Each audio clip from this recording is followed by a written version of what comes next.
देवा, देवा काय बोलतोयस तू? हे घर ताईंमुळे, त्या होत्या म्हणून आपण इथे आहोत. Fine fine. जर आई जर हे घर सोडून जाणार नसेल तर मग मी आणि सई हे घर सोडून जातोय. ब्रो प्लीज थोडा लॉजिकली विचार कर. लॉजिकलीच विचार करतोय हो मी. आतापर्यंत इमोशनली विचार करून लोकांनी किती फायदा घेतलाय माझा ते दिसतंय ना तुला. त्यामुळे आता प्रॅक्टिकलीच विचार करायला लागेल रे. आणि माझा निर्णय झालाय, मी आणि सई या घरात राहणार नाही आहोत. आम्ही हे घर सोडून जातोय. That's it. त्याची गरज नाही. या सगळ्याला मी जबाबदार आहे असं वाटतंय ना तुला? तुला किडनॅप करण्यामागे माझा प्लॅन होता असं जर तुला वाटत असेल तर मी हे घर सोडून जाते.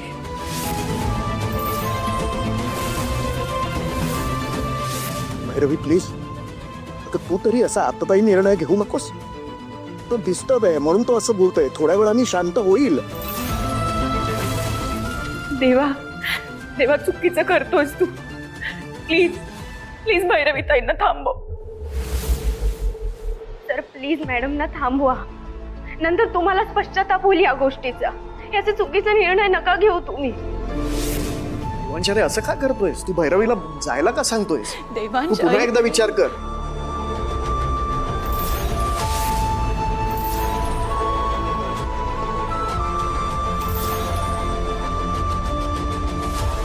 ताई, ताई अहो तुम्ही असं काय करताय?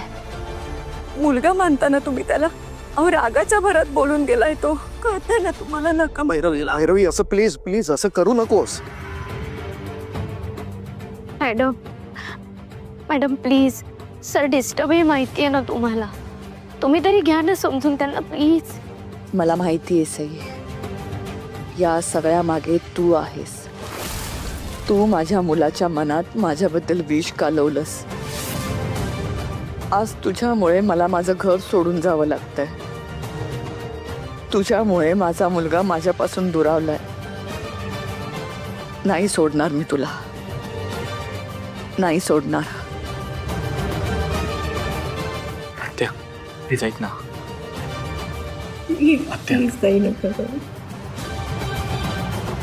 ताई, मला कोणीही अडवू नका.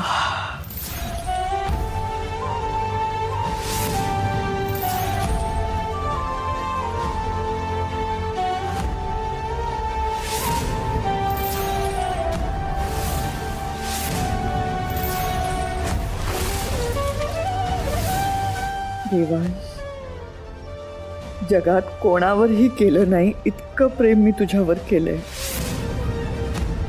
तू माझ्या प्रेमाची परीक्षा घेतोयस असं समजेन मी. या घरात मला दोन गोष्टी खूप महत्वाच्या. एक म्हणजे रिस्पेक्ट आणि दुसरा म्हणजे तू. देवांश, तुझ्या मनात निर्माण झालेल्या गैरसमजामुळे आज तू मला घराबाहेर जायला सांगतोयस. आज जाते मी इथून,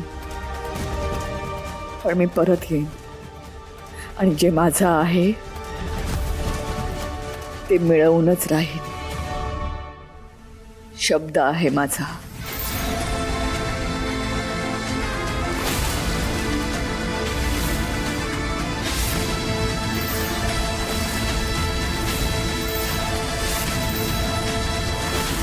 नाइन 10. देवांश, येते आम्ही. कुठे आहेस तू? कुठे लपलाय देवांश? देवांश,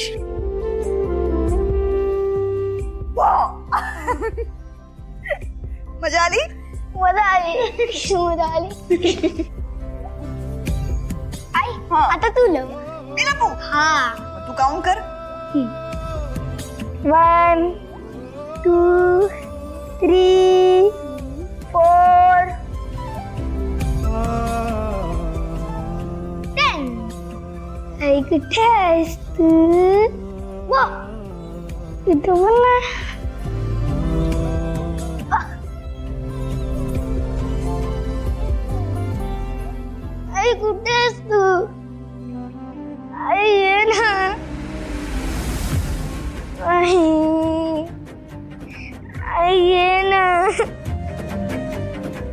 देवांश आई आई तू प्रॉमिस कर मला सोडून नाही जाशील. कधीच नाही जाणार तुला सोडून. I promise.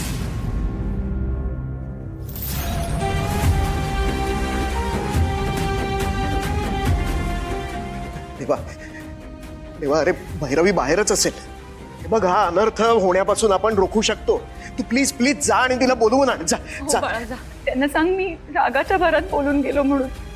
माफी माग त्यांची, त्या नक्की समजून घेतील. जा देवा. सर तुम्ही त्यांचं खरंच खूप मन दुखावलंय, प्लीज ऐका माझं, त्यांना थांबवा. हो दिस इज नॉट राईट. हे बघ आत्या असं काही करू शकत नाही. तू प्लीज तिला परत घेऊन ये. मी जाऊ का? मी घेऊ. मी तू कुठेही जाणार नाही असा. मग सर तुम्ही जा ना, अजूनही वेळ गेली नाहीये, तुम्ही थांबवू शकता मॅडमला, प्लीज जा. देवा देवा, माझा शहाणा मुलगा आहेस ना तू. असं वेड्यासारखं का वागायला लागलाय? जा तिला घेऊन ये भैरवीला. हे बघ, हा अनर्थ होईल ती जर घराबाहेर गेली तर. शांत व्हा ना सगळे प्लीज. आईने जी चूक केली आहे त्याची शिक्षा तिला मिळायलाच हवी. मी तिला या घरात परत बोलवणार नाहीये. देवा देवा प्लीज. जानू, इथून पुढे ना मला या टॉपिकवर काहीच बोलायचं नाहीये.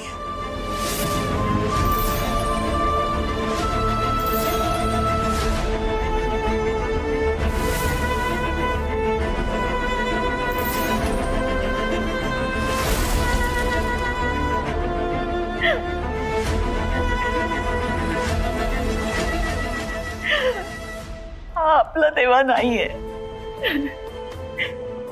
आपला देवा खूप शहाणा आहे, समजूतदार आहे. कुठल्याही परिस्थितीत डोकं शांत ठेवून निर्णय घेतो. माझा देवा असं वागूच शकत नाही. सर सर प्लीज माझं ऐका ना, ऐकून तर घ्या सर, मी काय म्हणते. सर प्लीज, सर प्लीज माझं ऐका. ते बघा रागाच्या भरात आपण जे शब्द बोलतो ना ते परत आपल्याला मागे नाही घेता येत. अनावधानाने आपण काही कृती करून जातो, पण समोरच्या व्यक्तीच्या मनात ना त्या गोष्टी कायमस्वरूपी तशाच राहतात. भैरवी मॅडम आई आहेत तुमच्या, तुम्ही त्यांच्याशी आत्ता बोला, त्यांची समजूत काढा. पण जर वेळ निघून गेली ना तर मग मात्र या गोष्टींचा काहीच उपयोग होणार नाही. प्लीज माझं ऐका, त्यांना परत बोलवा घरी, त्यांना जा ना घ्यायला सर प्लीज. पण मला आता कोणाशीच काहीच बोलायचं नाहीये. तुम्ही इथनं जा. मला जरा वेळ एकटं राहायचं आणि प्लीज मला डिस्टर्ब करू नका. सर सर ऐका ना प्लीज, दरवाजा उघडा. एकदा माझं म्हणणं ऐकून तरी घ्या.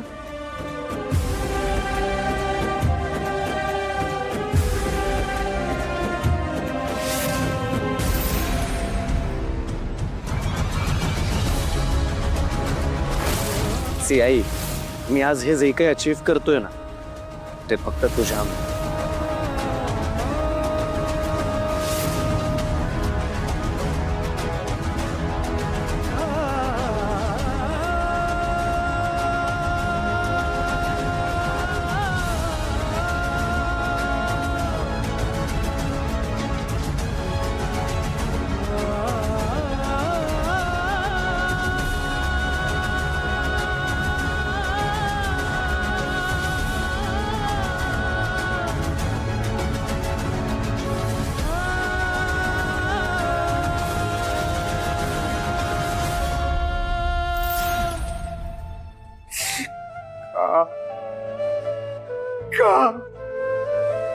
असं वागलीस आई तू?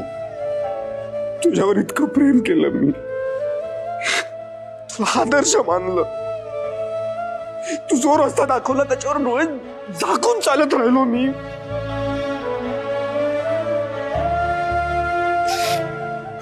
इतका विश्वास केला होता मी तुझ्यावर आणि तूच विश्वासघात केला माझा.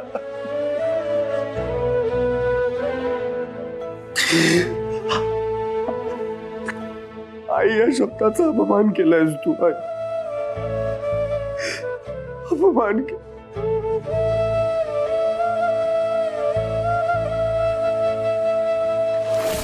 देवांश देवांश थांब. देवाश थांब म्हटलं ना मी तुला ऐकणार नाहीस का माझं थांब देवाश देवाश ए, देवाश उठ उठ बघू बघू कुठे लागलं सांभाळ सांभाळ अरे अरे का असा पळतोस बाबा हा असं पळायचं नाही हा मी तुला औषध लावते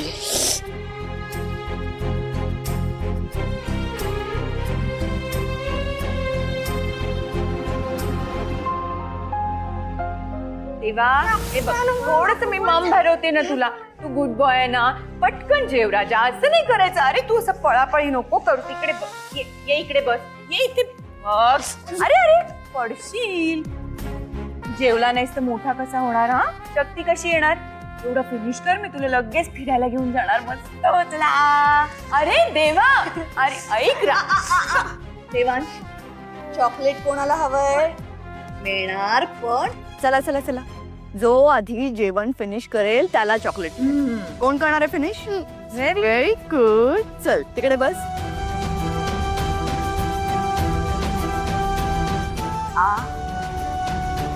व्हेरी गुड अजून एक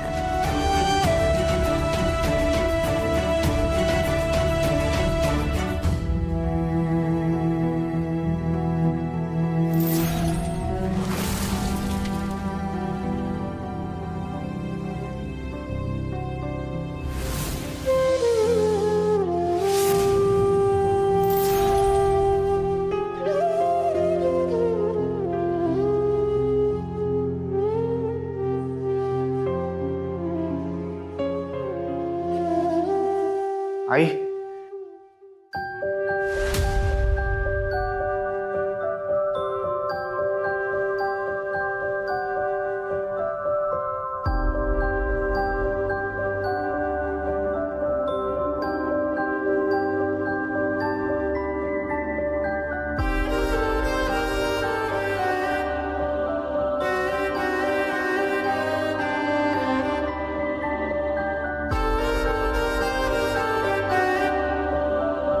चुकलं माझं चुकलं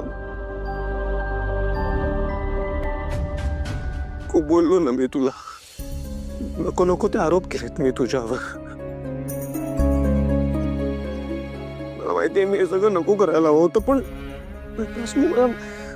माहिती मला काय झालंय माझं डोकं फिरलंय कदाचित मी शुद्धीवरच नाहीये मला काहीच कळत नाहीये काय राईट आहे काय रॉंग आहे कोणावर विश्वास ठेवू कोणावर नको ठेवू काहीच कळत नाही काय झालंय मला सिरियसली नाही माहिती मी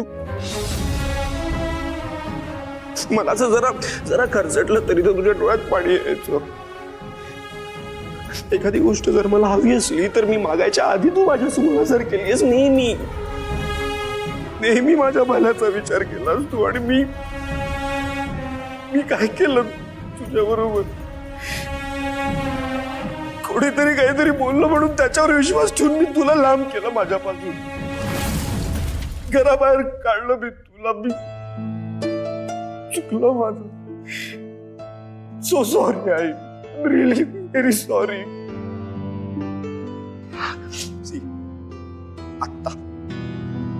आत्ताच्या आत्ता तू माझ्या बरोबर घरी परत जाणार आहेस ऐक ना आता मी काहीच ऐकणार नाहीये तुझं जे काही बोलायचं ते आपण घरी बोलू घरी जाऊन डिस्कस करू आता तू आधी घरी चल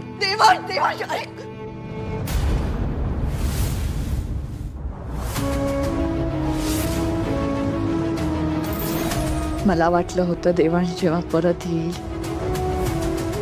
तेव्हा मला कडकडून भेटेल मला म्हणेल की आई तू माझ्यासोबत नसलीस तर माझं काही खरं नाही तू माझ्या जवळ राहा कायम त्याला माझी किंमत नव्याने कळलेली असेल पण झालं उलटच आल्यापासून तो माझा राग राग करतोय हे सगळं कोणी भरवलंय त्याच्या मनात त्या सईने त्याला माझ्या विरुद्ध भडकवलं असेल का नाही देवा जे काही म्हणत होता माझ्या पर्समध्ये असलेला तो मोबाईल तो फोन कॉल हे सगळं इतकं प्लॅनिंग ती नाही करणार इतकं डोकंच नाहीये तिला. मग असं कोण आहे ज्याला माझ्या मुलाला माझ्यापासून तोडल्याने फायदा होऊ शकतो? AB AB yes AB. जर या सगळ्या मागे तू असशील ना तर मी तुला सोडणार नाही. या मजा करा. शेट इथं ठरल्याप्रमाणे खूप जास्तच आहेत. अरे मग काम पण तुम्ही जास्तच केलंय ना. थँक्यू हा शेट. ए आभार तर मी मानायला पाहिजे तुमचे. एकट्या देवांच्या आगीरदारला जर आपण डांबून ठेवलं असतं ना तर फक्त तो एकटा रस्त्यातून बाजूला झाला असता. पण त्याचं तर आता अख्खं खानदान बर्बाद होणार आहे.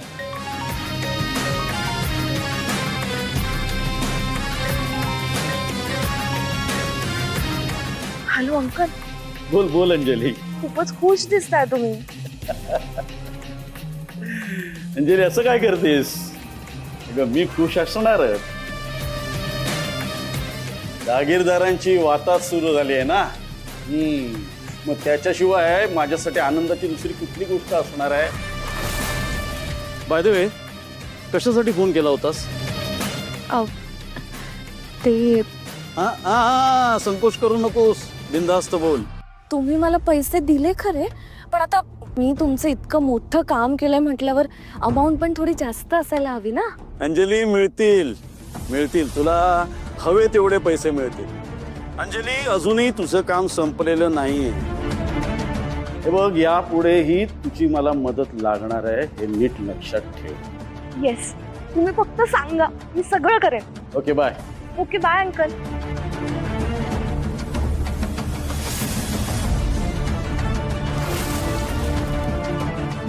जागीरदारांना डील मिळूनही ते लॉस मध्येच आहेत आणि माझ्या हातातून डील गेलं तरी मी फायद्यातच आहे.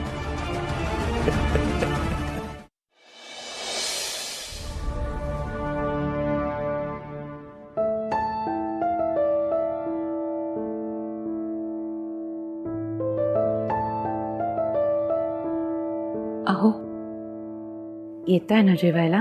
भूक मेले माझी, काही खावंसं वाटतच नाहीये मला. अहो असं करून कसं चालेल? 2 घास तरी खाऊन घ्या. औषधं घ्यायची तुम्हाला. चला. अ,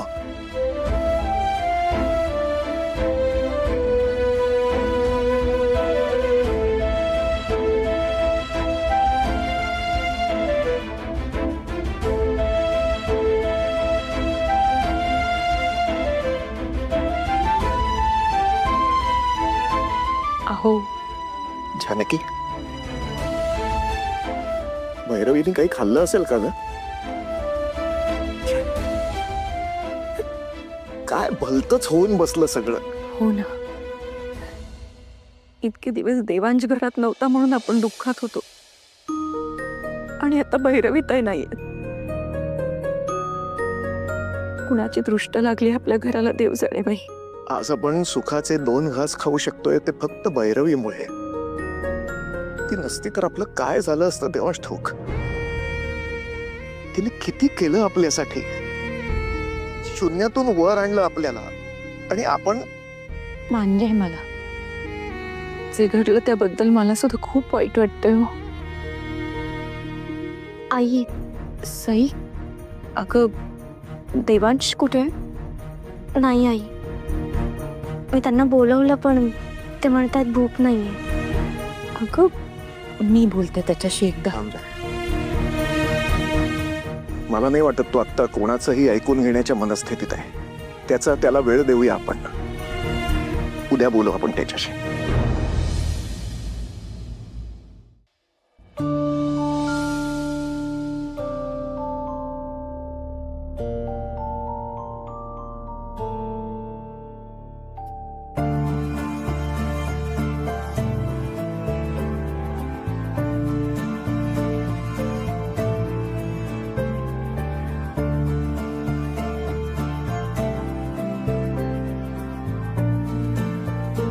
सर,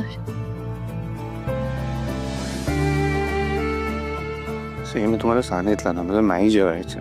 सर का असं करताय? एकतर किती दिवसांपासून तुम्ही नीट खाल्लं पण नाहीये. आज तुम्ही घरी आलात ना, मग आता तरी खा ना प्लीज. मला नाही घर माझं वाटतच नाहीये सई. मला सांगा, आपण ज्याला आपलं म्हणतो ती व्यक्ती खरंच आपली असते का? हो सर, मी तुमची आहे, आई बाबा तुमचे आहेत, ओमी रिया ही भावंड तुमची आहेत, भैरवी मॅडम. रवी आई, मी तिला काय समजत होतो आणि काय निघाले ना ते. हा सोडा सोडा, तो विषयच सोडा. का सोडा? सर अचानक काय झालंय तुम्हाला? माझ्यावर जेव्हा आरोप लागले होते तेव्हा तुम्ही ते खरे नाही मानले. अख्खं जग माझ्या विरोधात होतं तरी सुद्धा तुम्ही माझी साथ सोडली का? नाही ना. कारण तेव्हा तुम्ही खऱ्या होत्या सई. म्हणजे भैरवी मॅडम खोटं वागल्यात असं वाटतंय तुम्हाला? सर, या जगात त्यांचं सगळ्यात जास्त जर कोणावर प्रेम असेल ना तर ते फक्त तुमच्यावर आहे. मॅडम इतरांशी कसंही वागू द्यात, पण तुमच्या प्रती त्यांच्या मनात ज्या भावना आहेत ना त्या अगदी खऱ्या आहेत. तुम्ही तुमच्या एकदा मनाला विचारा की खरंच आई तुमच्याशी असं वागू शकतात. एकदा विचारा मनाला, तुमचं मनच तुम्हाला कौल देईल.